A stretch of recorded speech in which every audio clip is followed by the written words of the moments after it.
What's up, everybody, and welcome to episode number 3 of the Football Boot Hour. Once again, it is me, Boot Wizard, here on my channel, but with our podcast because I am joined by Andrew from the Lockhart Boot Blog. This week, we are going to be talking all about pricing.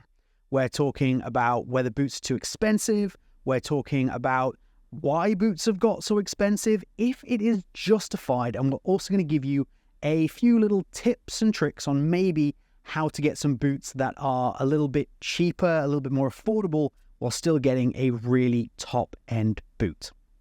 But first, before we jump into that, let's get reacquainted. We haven't spoken for like a whole 12 hours or something, Andrew.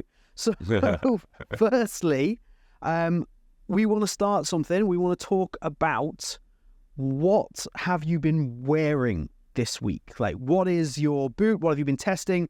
What have you been jumping into? Yeah. How's it going, man? I have been testing the GX. I'm about done with the review. I've written it. It's actually going to go up on Boot Hype first. Nice. Yeah, so I've been working with them on this review. Yeah, it's just a sneak peek. I'd say it's an improvement over the GX one, but it still needs some work. That sole plate is still like cheese, man. It's just way too flimsy. Yeah, I've obviously not actually reviewed the GX yet either. I have tried it, the GX2, the GX2 Luna 2. I've tried it, but when I first bought them, I had some weird sizing issues, so I didn't even put the review out. I have been able to try them since then, and as a general overview, I kind of agree with you there. I think that it's definitely an improvement over the GX1, without a doubt. I think I had a pretty good experience fit-wise compared to what some people have had, and while there's still improvements to be made, I think they're looking pretty damn good, to be honest. Personally, this week, I have just put up, a few hours ago actually, we recorded this on a Friday, my re-review of these. So this is the Lotto Solista 200 boot that released almost 5 years ago, I believe. My initial review of these was, I had to look this up because it's in the thumbnail of the video. It's like 4 years, 7 months and something else ago. And they still hold up. They're still good boots. And we might discuss them a little bit later on when we're talking about trying to get some more affordable options. But yeah, you know what? I still really love these. I have 4 pairs of them now, slightly out of hand. But anyway, I also rocked these for only the second time, the Soquitos. These got absolutely filthy and wet because, as you can see, they're still... I had to pull them apart to clean them and dry them, so I haven't even put the laces back in yet. So they've got a couple more sessions to go before the review goes live. But that's what I'm in. It's I'm trying the smaller brands at the moment, it seems. But obviously we've been trying those while there's been big releases going on. Yeah. And as always, we need to rank them. We have our tier ranking system. Great, good, meh, bad, and awful. Does that sound right? Yeah. We'll remember eventually. I think so. It's only episode 3. It's fine. And we've had yet more Predator colorways. We complained last week about the number of colorways, and this week there are 2 more to rank. Now, you can't actually... I know. You can't actually buy any of them at the moment. They are delayed if you want the FT models. One isn't released yet. One is delayed. So the not released is the Y3. So this is the big fashion designer, white boot, black tongue. Honestly, I really like them. What do you think?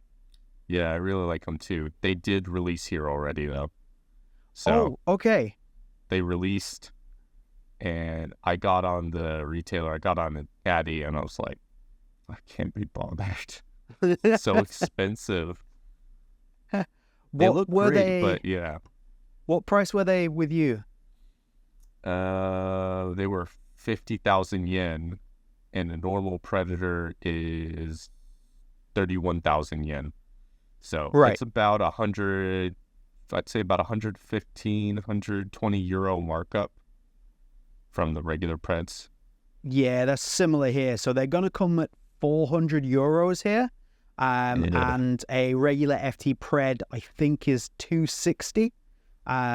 So it's a pretty enormous markup, to be honest. But that's kind of what drove this week's discussion, to be honest. Like, we've wanted to talk about pricing for a while, and then Adi dropping a 400 euro boot. We obviously twisted our arm. We were like, oh, we'll go on. This week seems like a good week. Yeah. However, if you don't have Scrooge McDuck money, they have also released a whole pack. This is the Citrus Energy Pack from Adidas. So it's got the wine-coloured Copas, those kind of bright reddy orange Crazyfasts, and the Electricity Predator being obviously the headline act, the FT version. Again, not available here. Spoke about this last week. Shipping delays, etc., etc. Absolute disaster on the launch again with that. It really is starting to piss people off. More and more people getting in my DMs about that. Now, do we rank this as a pack, or do we rank each boot individually? I think we should rank each boot individually. I agree. So let's start with let's do the Y3 first, actually. So where would you rank the Y3? Man, I mean, I want to put it on superb, but the pricing kind of, I don't know. If we want to just do looks, it's superb, but yeah, it's top tier. It's great. It's unbelievable. Do we knock it down a peg for the pricing? I think we do. You think okay? You know what? I'm okay with that. I don't like paying 400 euros for anything. We will dive into whether that is actually too expensive in a second in the talk. But yeah, you know what? I'm cool with that. So that's going in good. That's going second tier. Then we've got the Wine Copa. I think this is a very nice colour. I think this looks great on the Copa. But for me, I don't think it's top tier. I think this is great. It's second tier. Yeah, I think it's great. It looks way better on pitch than it does in the pictures. I'll say that. So true. So true. But I wouldn't put it up top. No way. No, I think it's got to be special to get up there. It's just, it's not meh. It's better than that, but it's not top tier either. Okay, Crazyfasts. Where do you reckon for that? The bright orange Crazyfasts. I like bright them. reddy orange. I like them. I like them too. Yeah, I put them in the same tier as the Copa. Same tier. I agree. It's that not meh, not amazing. It's a good. It's solid. So that's going in the good tier. And then the Electricity Preds. Now, obviously, I find that because of the silhouette and how the tongue affects things, the tongue makes the boots look so much better. It's not just like a nostalgia I like fold over tongues. It really affects the silhouette. So good. And it looks so good. Now, I do still wish that the tongue was red, like the accelerators, but we got black. It still looks good. It still looks good, but if it was red, I think we put it at the top, but it's not red.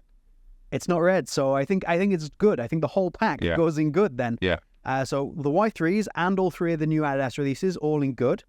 And then just a few hours before we are recording this, there's a lot to rank this week. We got Nike officially announced, we've known this is coming for a while, the new Haaland Phantom GXs. So the GX2s. So this is a really nice looking boot, I will admit. And it obviously has big ties into Haaland and Norway. I don't know if they designed this with the idea that Norway would be going to the Euros. So Haaland would have these boots that would look amazing with the Norway kit, which also looks amazing.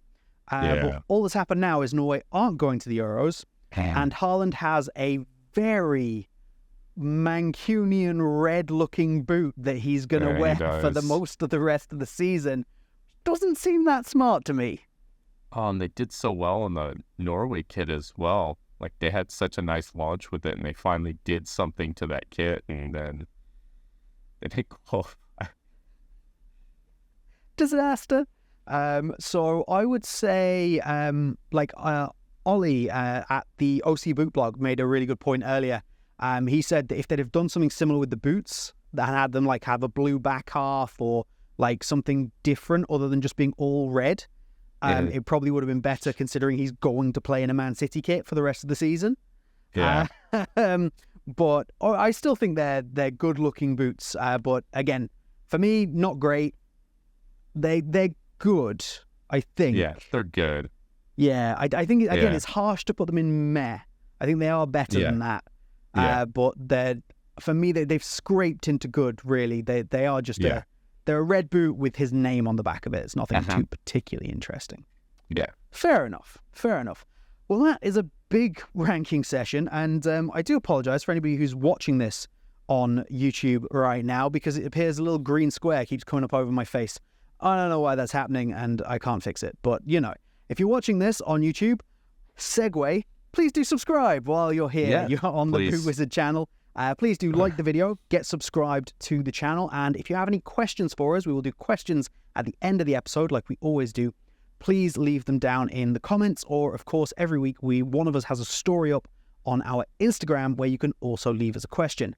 My Instagram is at BootWizardBootReviews, and if you want to get in touch with Andrew, that is at Lockhart Boot Blog.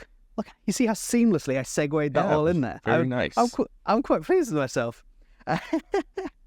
But pricing is where we are going today. And I suppose the logical place to start is those Y3s and the €400 that they're going to be in Europe, the huge price hike that everybody has seen. And I suppose the first question is slightly controversial. Now, this is a luxury brand that charges an insane amount for their products. Is €400 really that expensive for a luxury brand item? Yes, for a pair of football boots, but because they're a luxury brand, is it really that expensive? Because I feel like you'd expect to pay more for a Y3 product generally. Yeah, but nobody says they had to make them that much more expensive. I mean, it looks amazing. The name attached is awesome. But at the end of the day, that's just a massive markup. It's just a colorway. Yeah.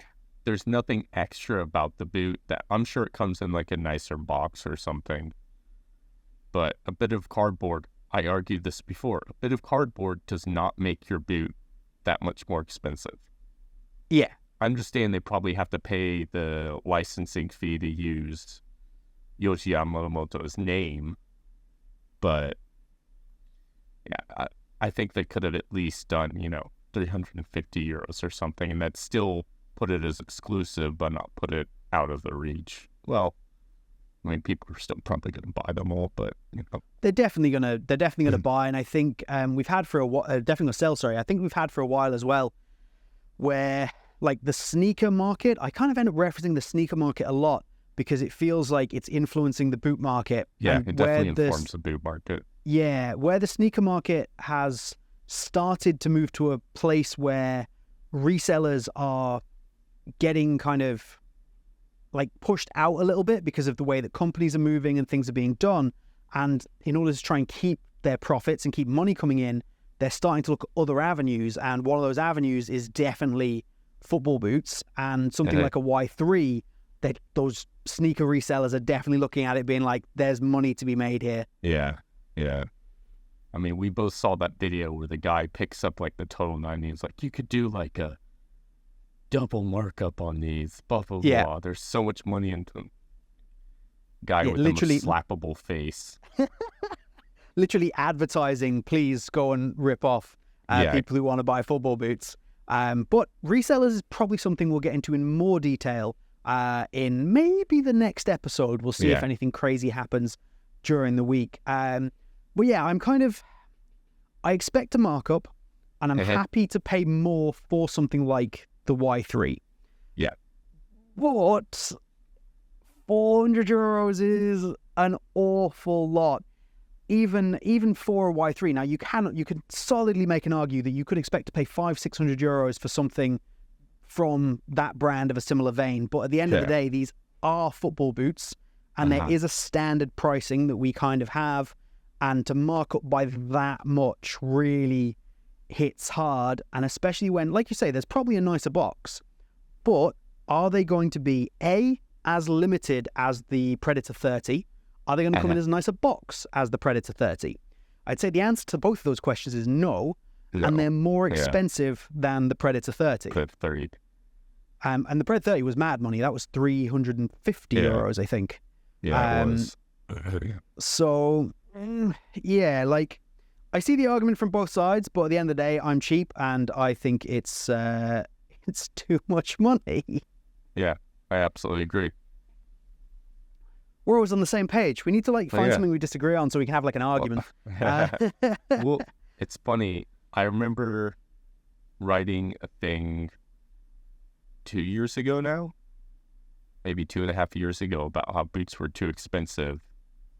And I remember the Boot Nerds podcast even brought up the article, and they kind of disagreed with me. And I was like, okay, guys, come on. And then, within a year, J Mike's making his Unisport videos, and this isn't to call out J Mike, by the way. This is just to point out, he started saying, the pricing on this is actually a bit expensive. I think the 10 euros that everything went up this year kind of really pushed everybody over the edge. That was the last straw where everyone was like, okay, this is too expensive. Yeah, I agree. It's just gotten silly. The only reason I'm paying cheaper prices is just because the yen is so weak. Relatively here, boots have also gotten more expensive. They've gone up by 10, 15% in some cases over the past couple of years. So you've still got, I didn't know this, so you've still had the same kind of increase, but it just so happens that because of the currency, basically, your prices are still just cheaper. Yeah. So, these are, I want to say these are 10% more expensive than the GX1 was, if I remember correctly. And, I can understand the prices going up, stuff like that, but to do it in that short of a time is just, it's greed, basically. It is. And I feel like the Y3 boot is kind of testing to see what we'll put up with. I think we're going to hit that price point pretty quickly, fairly soon. At least on some limited edition stuff. I think 300 euros for me here is going to become standard very, very quickly. The GXs that you just showed there are 260 already. The Lunas are 270. So we had about approximately a 5% increase on most things, slightly under. And I can see 300 euros happening very, very quickly. And then that, like you say, I think that it would then pushes your limited editions, your very limited ones, up into the 400 euro category, and it becomes normal, which is insane. And like you say, it's greed, or is it? Because we've discussed this. So we want to talk a little bit about inflation, because the argument from companies for sure is, inflation, things go up, cost of materials go up, inflation goes up, therefore we have to increase our prices. Now, I believe you have in front of you a lovely inflation calculator. I just closed it down. Oh, there it is. Smooth. So, okay. So, let's have a look, right? So, so if we go all the way back, I know that let's talk about Predators. Predator Mania around 2002 is coming in at about 120 euros, around £100. So I'll do that one because I've got the inflation calculator up as well. Yeah. And that's 2002 for the Mania. So if I was to have a look at that as of now, according to the Bank of England, ladies and gentlemen, £100 in 2002 in February 2024 should be £177.50. This is obviously the Bank of England, so it's based on obviously UK inflation and things like that. So £177.50. Now, if I came prepared for this, if we were to go on to Pro Direct Soccer, obviously the biggest, pretty much the biggest retailer of football boots in the UK, and we have a look at the brand new Predator Elite pricing in pounds. This is just the the non-fold over tongue version, which adds an extra £10, is £220. So according to Bank of England calculations, they are charging £40 more than what they should be according to inflation.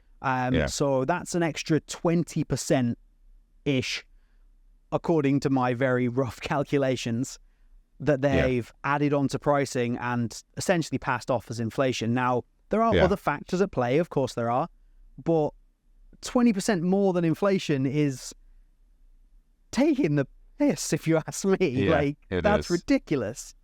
Have you got any that you can throw in your calculator there that you can think of off the top of your head? Well, I was thinking of the 2004 F50, the original ones. Okay. According to those, this is actually more reasonable. According to those, it's $150 in 2004 is $246 today. So they were $150 in the US, yeah. Okay. So if you take US inflation and the 150, then it's actually more reasonable. So I'll try and have a look at that in pounds. Again, obviously we've got to take into account different areas of the world. Like 120 quid. 120 is what I think it was. Yeah, 2004. So that's up at 207. So yeah, that is definitely more reasonable.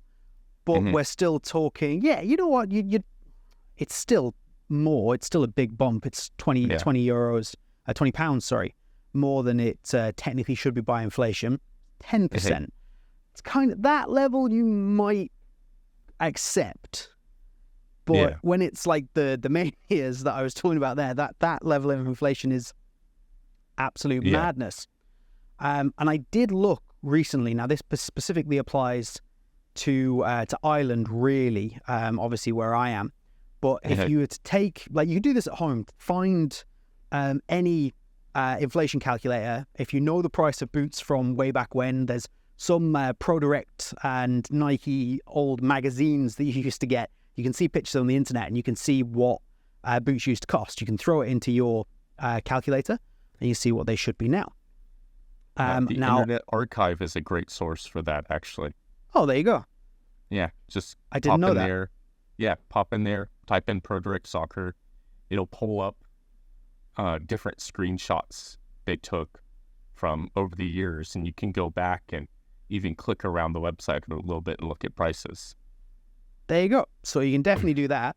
Have a look, see how much they were, see how much it should be costing you now with just inflation factored in. And what I did realize is if you go to maybe like 18 months, 2 years ago, the disparity is actually huge. Like the amount they were charging us 2 years ago, even without the most recent price increases, was madness. It's only really caught up inflation-wise in the last kind of 12 to 18 months because of the cost of living crisis and the war in Ukraine and things like that. That is what has actually driven everything up even more to kind of catch up with what they're charging a little bit inflation-wise. Yeah, well, but it's they've put more on top of that again, you know? Yeah. If I can put on my anti-capitalist hat right now. Please do. I enjoy your anti-capitalist hat. Go. So basically, Q4 profits for last year for American companies is by far the highest it's ever been. And so what we're actually battling with in the U.S. is not only inflation, but shrinkflation. So you're paying more for less. And I would argue that some of these bigger companies, and companies like Nike, Adidas, Puma, New Balance, let's not, they're probably thinking, okay, how can we make cheaper materials and still charge more? I mean, if you, the GX is a great example of this. This is the same sole plate as the GX1. So all they did was make a new upper. The priciest thing to do for making boots is making a new sole plate. So you can do whatever you want. That's why you see a lot of these remakes will use modern sole plates, because making the old sole plate again would be super expensive. Not to say that they won't charge more for a remake. But Nike is saving money by using tech they already have. and then raising the price anyways. So you're paying more for less, technically. And it is a good point, especially about the companies making record profits. Now, obviously, it's a slight tangent, but you'd look at energy companies, things like that. People are unable to pay their energy bills, and energy companies are recording record profits quarter on quarter and saying that they've had to put prices up because of, essentially, they blamed a lot of it on the war in Ukraine. We have to put prices up. We have to put prices up. It's like, well, if you had to put prices up, you would surely be maintaining your profits, but you're not. You're making record profits year on year. So there's obviously something questionable going on there. And like you say, shrinkflation, you see it down the supermarket aisles. You used to get, 500 grams of this for €1. You now get 300 grams for €1. It looks the same, but you've actually ended up with less. And you make a great point about boots. And I think Nike particularly, if you look at, for example, Flyknit. How long has Flyknit been around for now? Like 10 years? Like probably more if you take into account their running shoes. And Flyknit must be incredibly cheap for them to make now. Every time they produce something with Flyknit, because they've had it for so long as a proprietary technology, all the machinery's there, they paid for it once, and they must be just rolling in the money every time they produce something with Flyknit now. Yeah. The only reason they're not doing great is because of their sneaker sales have taken a massive hit. Sneakers and running have taken a massive hit comparable to other companies. Okay. But for football boots, they're still far above, everybody else. Do you know why they've taken a massive hit, just out of interest? Okay, so based on the article I was reading, is they've pretty much done too many remakes in the sneaker and basketball market. They've brought back too much old stuff and just said, "Hey, it's back." And people so they pulled an tired. adidas in the football world, but with basketball and running. Yeah, and people got tired of it. Yeah, and as a tangent, Noah made a great point about Adidas not being really adventurous with their colorways. That every colorway is just a throwback, basically. Yeah, they haven't done anything new yet. Yeah, I think I maybe took that too far myself, because I said everything was just a heritage throwback, which it isn't necessarily, but they're definitely not being adventurous. So because you got the Predator 30, that is a new colorway, but it has throwback elements because it has those the scales on it and things like that. I was actually talking to Josh Tossell about this earlier. And then you've got the teaser colorway in that kind of the solar red. Now, the fact that is solar red with black stripes, and I know exactly what the color is, shows that that's not anything new. I've seen solar red so many times before. So that, wasn't adventurous. White out, black out, fair enough. Standard colorways, everybody does them, but not adventurous. Electricity, seen it before. It's a remake of an old one. The Rotero, remake of an old one. The Generation Pred, and I've said this to so many people because nobody seems to believe me. That was an Ace colorway. That purple and green was an Adidas Ace 16.1 colorway. Oh, you're right. It had the pink stripes and the green boot. Yeah. That colorway we have seen before. There's nothing exciting or original. But we love it. And we've lapped it up, but there's only so long they'll get away with this for. Yeah. There is only so long they'll get away with it for. To bring it back around to the original point, apparently Nike has been doing too much nostalgia releases. And to add on to us talking about the Pred, I reckon that this Predator will see a lot of colorways that are remake colorways, basically. And then the next Predators, they'll start going a bit more crazy. Yeah, I think that makes sense logically. I will see Japan blue this time round. We're getting a Champagne Mania. Yeah. Apparently, apparently all of that stuff is coming, which I get, and it's got a lot of hype, and everybody's getting into it, and they're going to sell out of all their FT Preds, but surely they'd have been better holding back on a couple of these for the next generation. We don't need to do a Japan blue this time. We don't need to do a champagne. We'll do it next time. Rather than going full on this one and then not so much on the next one. But circling back around, we're we're going on a tangent a bit too much. I was gonna Circling back around. I mean, companies, again, proprietary materials and stuff, especially synthetics and knits, are very expensive to make the initial investment. But the longer you use that material, the cheaper it becomes.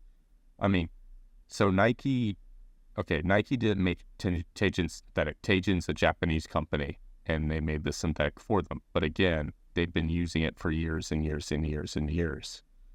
So, and bumping up the price of vapors all along the way. Yeah, so they're spending less. All they're putting a bit of R&D in, but the materials are there. Like the innovation has already been done. The proprietary material has been paid for. And I suppose another point that I wanted to bring up and maybe take it away from Nike and Adidas, like you said earlier, it's not just those big two that are doing this. New Balance have bumped their prices. Under Armour are very expensive. Skechers are up in pricing. The only people, Skechers obviously haven't bumped their price because they're new, but they've priced accordingly. Lotto, I don't think raised their prices, but most companies have. Now, is there an element, and I absolutely think there is, of pricing for posterity? It's the old Stella Artois advert, reassuringly expensive. We have to be the most expensive or within a certain bracket, even if it's not justified. Yeah. I mean, kind of going back to last week where there's not as many brick and mortar stores anymore, and a lot of people are buying online. So if you've got two boots and one is significantly cheaper than the other, you automatically equate that to quality, whether or not that's true or not. And I will say for like Adler, because it's made in Japan, people understand that there's a quality baseline. Yeah. Mizuno has done such a good job of building that up that Adler can kind of ride on that wave that, okay, made in Japan's good quality, therefore the pricing doesn't have to be as high. Yeah, Adler have piggybacked on this made in Japan means quality. Yeah. So there's a few things that you assume mean quality. Made in Japan is one, made in Italy is another. And then the pure price of something. If you see something and it's expensive, you assume that it is good, basically. Now, this is, for me at least, why Skechers came in at the price point that they did. They came in to match Puma and New Balance because they want to be in that conversation. They knew they couldn't justify pricing themselves at Nike and Adidas because, even though they're a huge, huge, huge company, whether you like them or not or want them in the football boot market, they're a massive company. And they couldn't price themselves there. So they've priced themselves right in with that second tier group, not because they needed to, but because it alludes to quality. And I think a few of us have made the argument that had they come in under that price point, maybe at the Lotto price point, I'm mentioning Lotto a lot because they're obviously right here, the Lotto price point, which is that little bit lower, they might have actually sold more units, but they maybe don't care about that. All they actually care about is the perception, and they're thinking long term, we want to be in this particular conversation. They don't want to be seen as a cheap brand anymore. They want to be seen as premium. Yeah. So the market is driving all of these brands to forcibly up their value or up their prices for us to perceive them as worth more, which then means we pay more. That's a really vicious cycle. It is. And I will say, Adler have kind of done the same thing with their own boots, but I will say they also added a lot of new stuff on their boots that kind of justifies the pricing for them. Originally, their boots were like 100 euros for made in Japan Adler. Obviously, they've jumped up. They're like 168, 170, which is still, versus everything else on the market's not expensive, but obviously that's driven up their price in Japan. So they're trying to change this perception of being a cheap brand into being a quality brand. So they have to, in some ways, they do have to raise the prices. In other ways, I actually know, all the tech that goes into them, so they have justifications for that. But a lot of times, a lot of these companies don't have justifications other than they want to see premium. I mean, this is probably why Mizuno has got their boots overseas so expensive. They want to be seen as a premium brand. Yeah, the most premium brand. Yeah, and they're charging premium prices.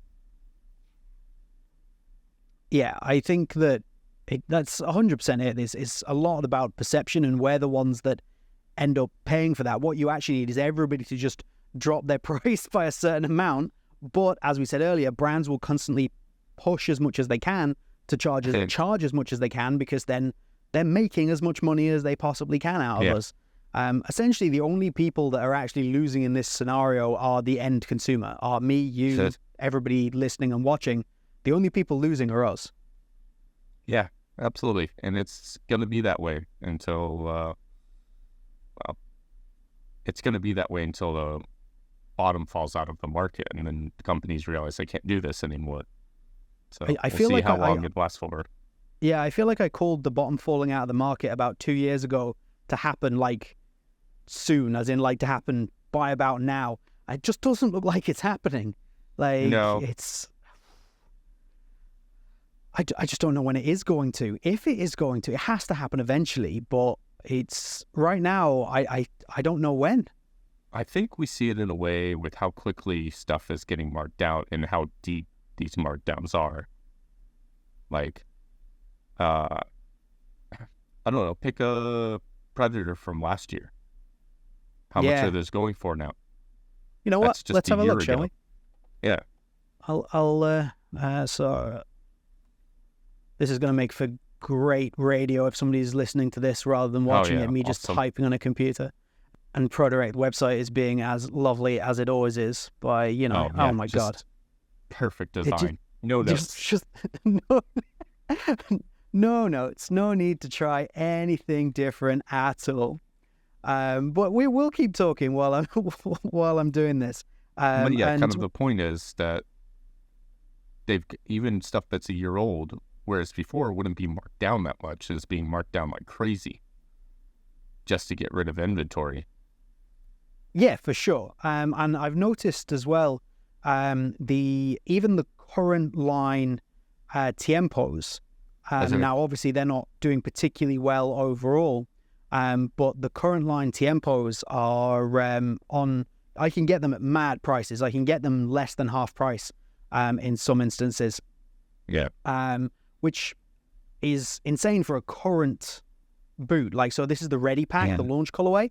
They're very easy to find at very, very low prices. So if anything doesn't sell even a little bit, the discount is so deep that, I've found a pair of Predator accuracies here. So the accuracy 0.1s, they're half price on ProDirect right now. Yeah. And they're £100.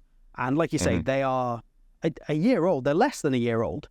And you can still get them on that kind of discount. And there's Predator Edges on here. Again, less than half price. And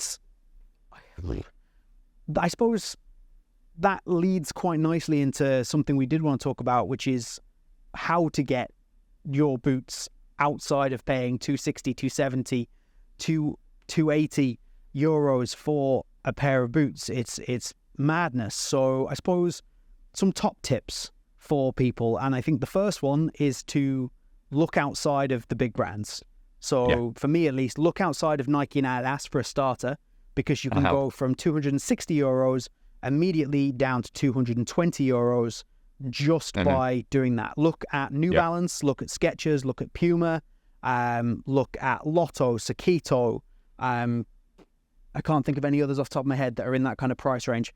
But just come down. You'll save yourself 50, 60 euros and you can get a brand new current boot. If a current boot is really something that you have to have. I know there's some people that they have to have the most recent thing. Yeah. So that's, I suppose, for me, tip one is just look outside of Nike and Adidas. You'll save yourself an absolute ton of money. Yeah. I would argue that unless it's something, if it's limited edition or if it's something that you've seen other colorways go crazy, like the Predator FT, those are kind of the only boots that you should pay full price for. Other than that, never pay full price, wait for a discount. I mean, with as many retailers as there are these days, and as many boots that are being produced these days, you don't have to wait long for it to go on discount. and I think to a point, a lot of people know this. Yeah. But like, it's just common sense at this point. Just don't buy boots when they're brand new. I even look, like, for myself, I review and I try and find stuff that's discounted. So my GX was 10% off, for example. So yeah, But yeah, try and find deals. If it makes perfect sense. Yeah. Even if it's not current, like, go one colorway back and you'll be able to save. You could probably save up to 20% sometimes, if not more. So there's, I think, there's absolutely no reason to pay full price for any boot. Just don't do it. And like I said, that may sound like we're, teaching your grandma to suck eggs, like giving you really stupid, obvious advice, but it's just true. Like, just don't pay full price. Wait for a sale. Yes, you can't do it with Predator FTs because they're going to sell out. You can't do it with limited editions because they're going to sell out. But if there's just a boot that you want, if you just want a GX, just wait. There will be one on sale, and you can pick one up, no bother at all. And you'll be able to do that from ProDirect, from Unisport, from Soccer.com, from World Soccer Shop. There are so many stores available that you can do this from. Direct from retailers. I find personally that Nike is a really great place to get Nike from on discount, like current Nike on discount, because they do, they do 20% off, 30% off on various things. I got my Tiempos at 20% off the Ready Pack, I would say a month after they dropped. Like, there was this 20% off sale. To realize. Yeah, a whole month for them to realize nobody was buying them. I really like them. Go and check out my review. There you go. Casual plug for my Tiempo review. Go and check out my Tiempo review. I do genuinely very much like them as a boot, but their lack of leather, I understand, is very controversial. Topic for another time. But yeah, so that's obvious. Now, of course, that's main retailers. I think you and I, particularly, and a lot of other people, we give a lot of crap to resellers because a lot of time resellers deserve it. Because they are going and buying these limited edition boots at retail price, trying to get as many as they can, and then reselling them at double the price. They're trying to make as much money as possible. Sometimes they're just buying them up to add 50 quid to the price to try and sell them on, and they drive me nuts. And I could say many horrible things about this because it drives me absolutely insane. However, with that said, there are some good resellers out there. There's a lot of good resellers out there. And they have great prices on some old season boots, even on some current season boots, and you're going to be able to get them at amazing prices. The obvious shout out for us, I would say, is Holtz Boots. Yeah, Holtz is the way to go. Holtz is really good. I very rarely sells boots. He doesn't usually do boots over about $150. Like, they're really good. He had a big Adidas drop recently, Speed Flows and Speed Portals and things like that. They're $100 to $150. It is absolutely insane. Really, really good for brand new inbox, and he's very reputable. I've bought a couple of pairs off Boot Deals, a guy in the UK. He did me a pair of my current Superflies. I bought off him. It was £100. This was like the blackout Superflies. Like, you can't complain at that at all. I got a pair of Speed Flows off him they have a little Scottish flag on the corner, which leads me to my next point. Don't be afraid to buy things that are defective's the wrong word, but I bought a pair of Speed Flows and somebody had them printed with a Scottish flag just on the back. I can take that Scottish flag off, or I can leave it on. But either way, I paid a lot less for them because they had that on there. So I wouldn't be afraid of that. And I've seen some resellers who are normally terrible with some stuff are amazing when it comes to stuff that's maybe been worn once. And it's like worse. The value depreciates worse than like the second you take a car off the car lot. I've seen some places where they'll charge like €250 for an X19, but a used pair that's been worn once has been like €130. Absolutely. I mean, that's the other thing. Don't be afraid to get boots that are slightly used. Yeah, If that's you another really great want tip. something. Yeah. Yeah. It's like, I wrote an article about this, funnily enough. Don't be afraid of buying used boots. And, you know, not everybody can afford that top end boot. No. But hell, you I get can't out afford there. that top end, and I review the damn things. yeah, tell me about it. Oh my God. Please, just, I Well, need yeah, that's sponsors. another top tip. Don't be Yeah. afraid to buy slightly used. One once, one twice, something like that. Obviously, take a good look at them. Yeah. And don't be afraid to do that. And people like, for example, Andrew and I, we will frequently sell boots, and we've worn them enough to be able to review them. So they may only have 6 to 10 hours worth of wear in them, something like this, so that we can get a really good understanding of the boot. But they haven't been thrashed at all. And you know you're buying from people who obviously have genuine product, which is the other thing. If you are buying from resellers, make sure you know who you're buying from. If you have worries or concerns, just don't bother. It's not worth it. Back out. Like, get some references, shall we say. Now, I think that covers most of what we were talking about today. Yeah. I have one other thing that I think we should cover, and then obviously anything you want to add, and then we'll get some questions, because I have noticed we are already creeping towards that hour. We are very bad at trying to keep towards an hour here. So the only other thing I definitely wanted to bring up, because I think this is, in terms of price, is really critical, takedown models. Like, in your opinion, are takedown models worth people investigating? Yes, absolutely. Don't be afraid to wear a takedown model, especially if you want something that's the newest thing. Takedown models are some ways the best way to go. I mean, Nike makes really good takedown models for the most part, and sometimes it's hard to tell what's from the elite and, you know, what's a takedown. Normally those pro models have really good value for money. Adidas has gotten better, it seems. And hit and miss. Yeah. But again, if you don't want to do a takedown model, that's where you can look at brands like Lotto. Yeah. Where their price for an elite boot is the same as a takedown model in other boots. You know. Yeah, I completely agree. And I think Nike Pro is a really great reference you made there. The Tiempo Pro, I only got to try this for the first time the other day. Haven't played in it, but I got to try in a store because it was there. The current Tiempo Pro is almost indistinguishable from the Elite when you just pick it up and put it on feet. It's amazing. And it's about, what is it, 160, 170 euros? It's like 100 euros cheaper than buying the Elite level model. And I think, again, that's a really good tip that you said. If you want the most recent thing, takedowns shouldn't be something you write off entirely. But personally, with that said, I always avoid academy tier and 0.3 tier boots.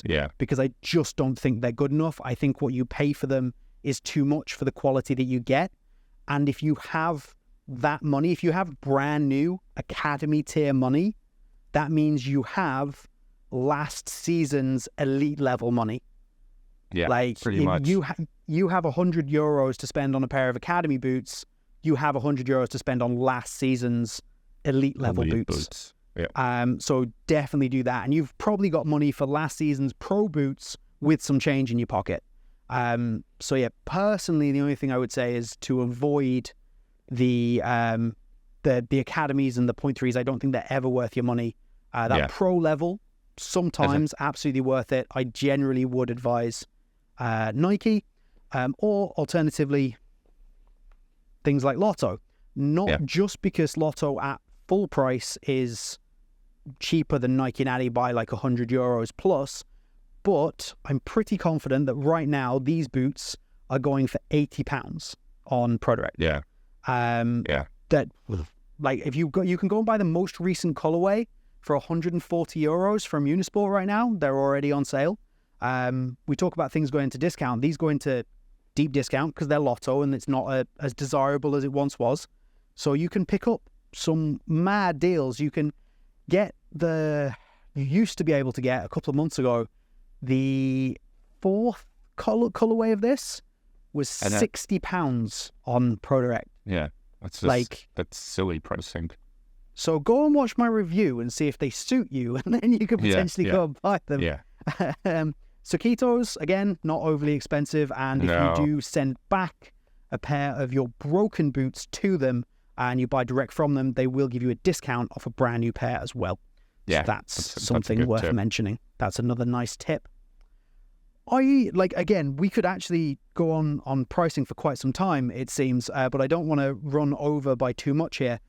Is there anything else that you want to add on pricing that you think is like critical or something that we really should mention? Kind of, we kind of talked about this a little bit before about like, if you have a boot that you really like, don't be afraid to load up on it. And again, there is a nice little period between when a boot first gets really discounted versus when people realize, oh, that was actually a good boot. So I made a point when I did my Speedflow Plus review, like, if you find these discounted, pick them up. Pick as many pairs as you can up because they're excellent. And now it's come around where people are like, oh, these were actually really good, and now they're charging above retail for them. I was just about to say, if you like the Speedflow, you've just missed the boat. You've missed the boat by a few months even, where people have just started to realize they're great. And you know what? I think people have only just started to realize now, a few years later, how good the X19 was. And that started to go above retail. So yeah, there is a sweet spot between these are like legendary boots that we have to have and like, oh, these are in deep discounts everywhere. But yeah, no, the Speedflow, man. Oh, that Speedflow. It's a great boot. What a boot that was. Yeah. So yes, that's another fantastic tip. We will go on to questions, and I have deliberately set in my questions sheet here the top question. It might not be the same one you're looking at, because I think it is very relevant to what we just spoke about. It is Sadi_Mikhail. And the question is, are New Balance and Puma boots cheaper than other brands because of their quality? And I think that's a great question. And it's exactly what we spoke about with perceived value, why you have to make things more expensive, otherwise people don't understand. And in short, the answer for me is absolutely not. I think right now, if you were to take two boots out of every single brand, New Balances being the Tequila and the Furon, New Balance have the strongest two-boot lineup out of any company that currently makes boots that I've tried. Yeah, they seem very solid. I'm going to try and do the Furon here and get the HG plate, but they nice. Just seem so nice, and everybody I've talked to has a pair really loves them. So go for it. Go for it and don't be afraid. Although I will say I don't think Puma have a great lineup right now. Oh, speaking of which, hold on. Next question. This is Kicking It with Kolb. So this is Colby. He is part of the Bootcast podcast, our great friends and podcast rivals.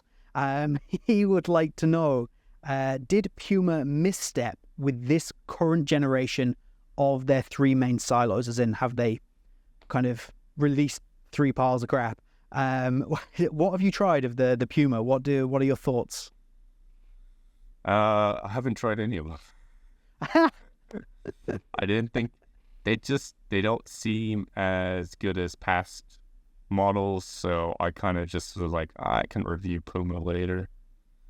Fair enough. I have tried all three of their current models, so I will give you a breakdown-ish. So, have they misstepped? Yes. This is a weak Puma lineup. The Future, I don't mind. It is a decent boot, but as we were speaking about, wait till they're on sale. Wait till they're in a deep sale at about €100. Shout out, by the way, to the Boot Doctor, another reseller who has hooked me up. He hooked me up with my Puma Futures, the brand new ones, about a week after release for like £120. So check him out. He's good for Puma. But yeah, the Future is fine. It's probably not more than that. The Ultra, I do not like. I think it's a bad boot, to the point where I haven't reviewed it because I will just I'll spend 10 minutes slamming a boot. And the King is decent. I think there's a lot to like about the King, but it takes a lot of time to break it into a point where you can be happy with it. Honestly, as a lineup of 3 boots, there are 3 better boots everywhere. Like, you don't have to look far to find better boots. Yeah. I say Puma released too many boots, but they need to probably ditch all 3 of these and start again quite soon. Which give them 6 months and they will. They will, yeah. But yeah, disaster all round for the Pumas, if you ask me. But anyway, one I'll throw to you, Andrew. This is from Red Robin Fan. Why are some studs longer in some FG boots? So what's the purpose of the variation, I suppose? Okay, so generally bladed studs will be taller than rounded studs because bladed studs are better at distributing pressure across the foot. Rounded studs, by their nature, have a smaller surface area, so that's why they tend to be shorter. The other thing is a lot of these companies they're saying they're trying to adjust for AG surfaces, but they're really not. I mean, Puma, the Future, that stud it's a joke. Super tall. It's so tall, and it's unacceptable for AG completely. And that's why they make AG sole plates. But yeah, a lot of the time it's just down to how the stud is designed, how much pressure can distribute on the bottom of the foot so you don't get any stud pressure. Yeah, like that Puma FGAG is not FG at all. It's dangerous to call that FGAG. Now, I'm one for just throwing boots on and using them on AG. I play a lot on AG, and I will just use FG boots on AG. I don't really worry about it too much. But that FG boot is a joke. That FGAG boot is ridiculous. I think Noah ranted about that in his review as well. I think he made a big point about how essentially dangerous that was. To call that an FGAG boot, it's shocking. It's really, really shocking. And to a point, the new Pred FTs, don't wear them on AG. I didn't really have a problem with mine, but I did. Two reasons not to wear them on AG. One is that they do seem to be damaged more quickly on AG. The sole plate breaking issue that seems to be around a little bit is definitely exacerbated by AG. And I'm assuming, in fact, I know the rear studs are too long, basically. Yeah. I think what is happening with people wearing them on AG is because the studs are so tall and they're gripping so much, we're seeing torsion in parts of the sole plate that wouldn't normally get that torsion if you're playing in FG. That's just my guess. It makes perfect sense. And if you look at some of the areas that are breaking, so it is breaking up in like this 4-foot area here.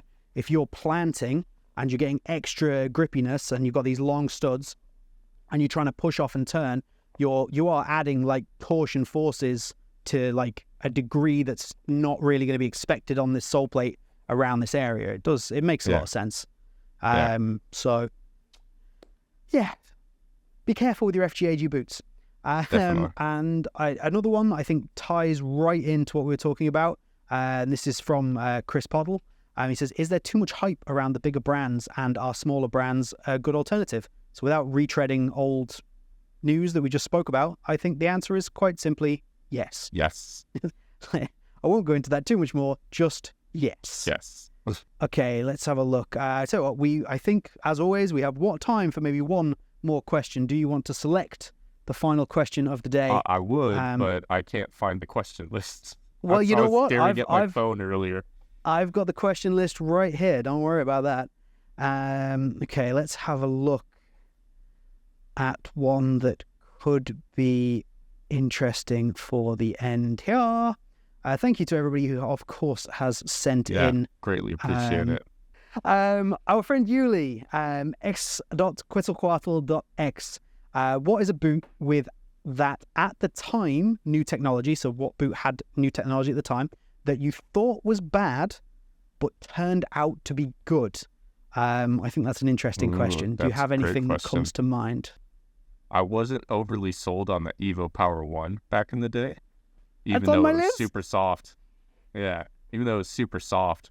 But like looking back, like with the next model that came out, the 1.2, and then the 1.3 following that, like the further away we got from that first Evo Power, the more it was like, oh wow, they actually had something with this. Yeah, I've actually written, because I was really trying to think of something for this, and I have two things written down.